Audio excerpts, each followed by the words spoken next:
नमस्कार दोस्तों, मैं प्रकाश कुमार सैनी। मैं आज आपको बता रहा हूं दोस्तों रॉकवेल हार्डनेस टेस्टर। दोस्तों ये हमारे जो सामने दिख रहा है ये रॉकवेल हार्डनेस टेस्टर है। इसमें बच्चे आते हैं, एक्सपेरिमेंट करते हैं, रीडिंग लेते हैं।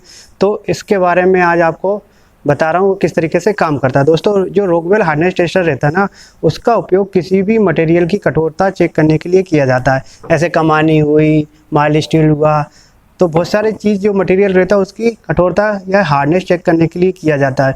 रॉकवेल हार्डनेस टेस्ट क्या करता है दोस्तों, किस सिद्धांत पर आधारित है, यानी किसी भी मटेरियल की कठोरता उस पर बनाए गए इंडेंशन की गहराई के व्युत्क्रमानुपाती होती है।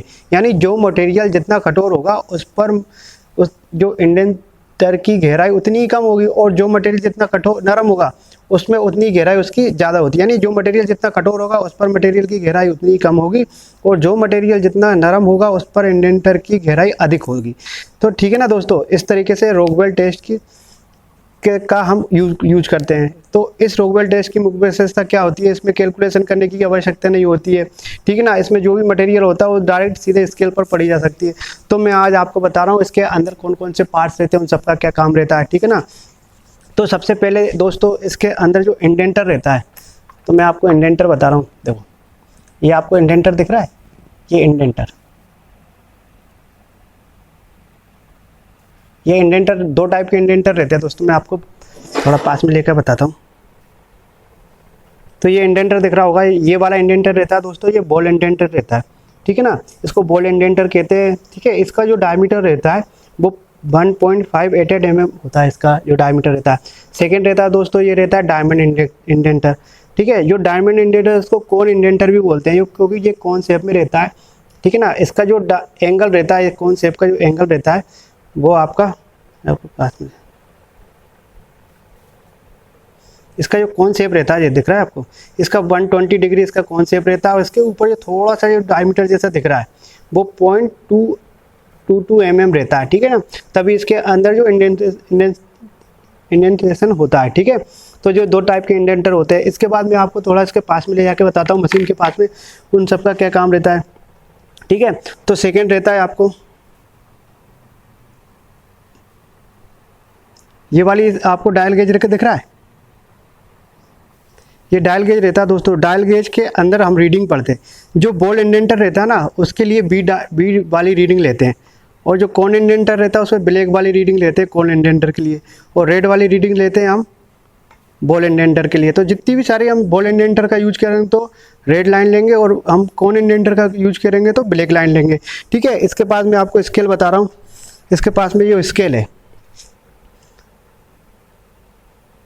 दिख रहा होगा ये स्केल ABCD, बहुत सारी स्केल लिख रही।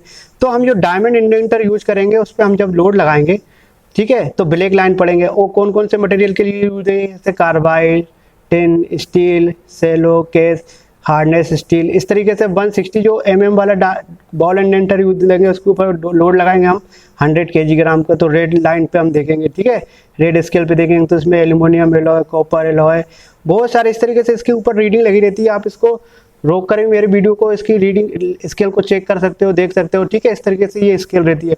इसके बाद ये रहता है आपको एनव्हील, ये हैंड व्हील रहता है। उससे क्या रहता है, जो वर्कपीस हम इसके ऊपर रखेंगे वो ऊपर नीचे आने के लिए काम लिया जाता है, हैंड व्हील रहता है। वो यहाँ पर हम इंडेंटर लगाएंगे, ठीक है, और इधर की साइड हम आएंगे तो इधर के लिए हम लोड है, ये लोड को हम लोड करेंगे और अनलोड करेंगे। तो इसके ऊपर लोड लगा रखा है, ठीक है, 60, 150, 100, 60, इस तरीके से हमको किसकी रीडिंग लेना है, 150 की लेना है, क्योंकि हमने जो कमानी यूज की है वो उसकी रीडिंग रहेगी, वो 150 के लगभग रहेगी। तो मैं इसको फिट करता हूँ, इसके बाद फिर मैं आपको बताता हूँ। तो इसके अंदर इसको सबसे पहले नीचे करो, ठीक है। इसके अंदर एलिवेटिंग स्क्रू रहता है, ये स्क्रू इसमें मैंने लगा दिया। ऐसे एक ग्रू स्क्रू रहता है, उसको एलन की के द्वारा हम पहले खोल लेते हैं। एलन की से खोल लिया, इसको अच्छे से टाइट कर देते हैं। ये हमने लगाया है कोन इंडेंटर, ठीक है। जो इसकी रीडिंग लेंगे वो 150 लोड हमने इसके ऊपर अप्लाई कर दिया, लोड लगा दिया। अब सबसे पहले हम क्या करते हैं, कोई भी मटेरियल रहेगा या कोई भी चीज़ रहता है उसको 10 किलोग्राम का माइनर लोड देते हैं।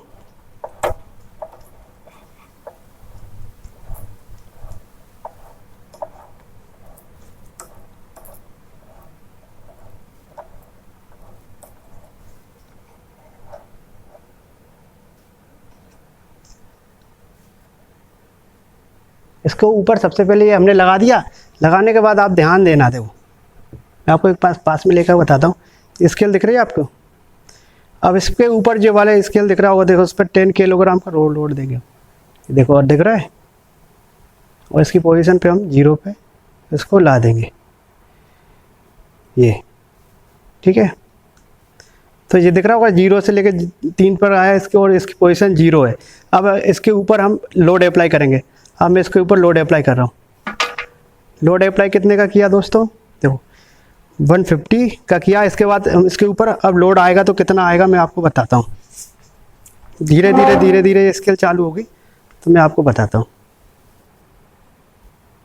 देखो दोस्तों अभी रीडिंग लेना चालू हो गया है, एंटी क्लॉकवाइज घूम रहा है, ठीक है, 0 से लेकर 90 80।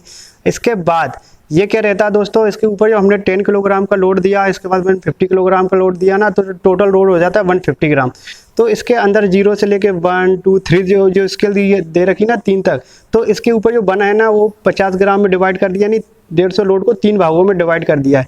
1 तो एक डिवीजन जो 1 पे है तो वो 50 किलोग्राम की है, सेकंड पे 100 और थर्ड पे वो 150। इस तरीके से तीनों रीडिंग इसके ऊपर आ रही। अब इसके बाद जब ये मूव करने के बाद रुकेगा तो कौन सी पोजीशन पे आएगा तो इसके अंदर डायरेक्ट रीडिंग आ जाती है।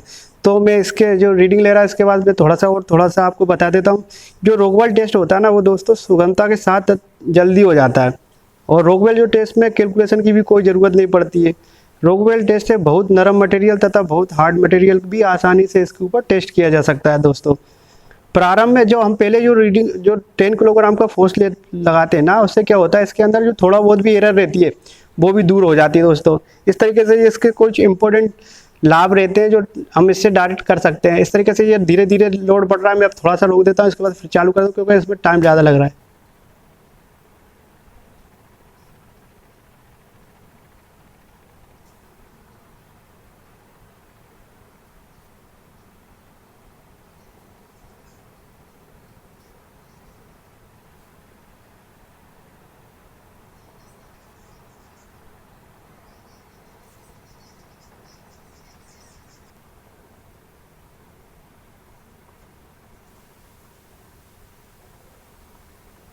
यानी इसके ऊपर एक राउंड कंप्लीट हो गया है, अब सेकेंड राउंड लगना चालू हो रहा है।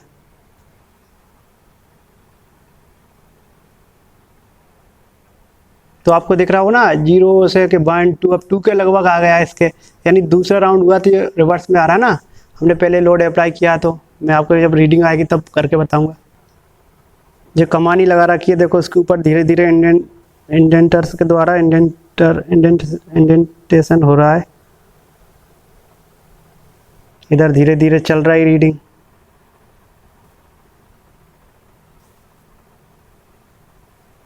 धीरे धीरे चल रही है, थोड़ी देर बाद बंद हो जाएगी तो फिर हम इसके ऊपर लोड को अनलोड करेंगे और डायरेक्ट रीडिंग इसके ऊपर कैलकुलेशन डायरेक्ट रीडिंग आ जाएगी।